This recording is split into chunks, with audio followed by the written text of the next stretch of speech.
Inaasahan na rin nating lalabas ang warrant of arrest na ni Sara Diskaya itong linggong ito at hindi na rin magtatagal ang pag-aresto sa kanya.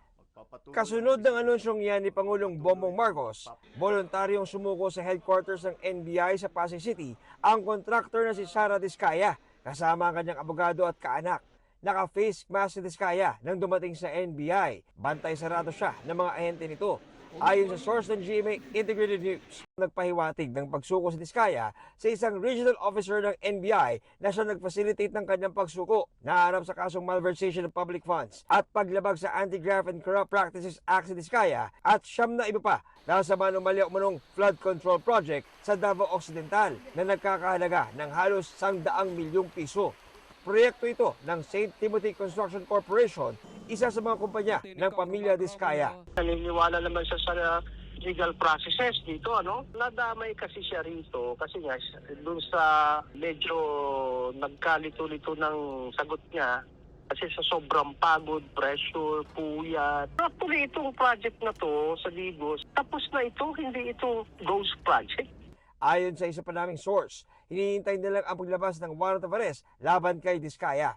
Manggagaling ito sa Digos City Regional Trial Court kung saan isinampa ang kaso. Hindi kasama ni Diskaya ang asawang si Curly na nakaliting pa rin sa Senado matapos pa-contempt dahil sa umano'y pagsisinungaling. Ang pamangkin ni Diskaya at kapwa niya akusado na si Maria Roma Angeline Rimando na isa ring opisyal ng St. Timothy Construction sumuko sa Pasig City Police. Base yan sa kumpirmasyon ng kanyang abogado.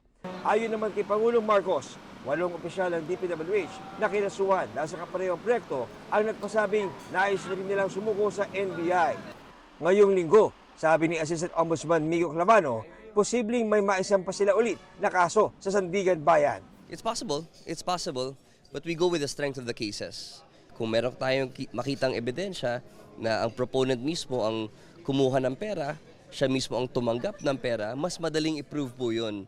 Kaysa sa mga kaso na may layering, patago talaga, merong silang mga bagman na kailangan muna nating matumbok para makuha yung proponent. December 15 ang itinakda noon ng Ombudsman na deadline nila para makapapakulong ng malalaking isda o mga senador at kongresista.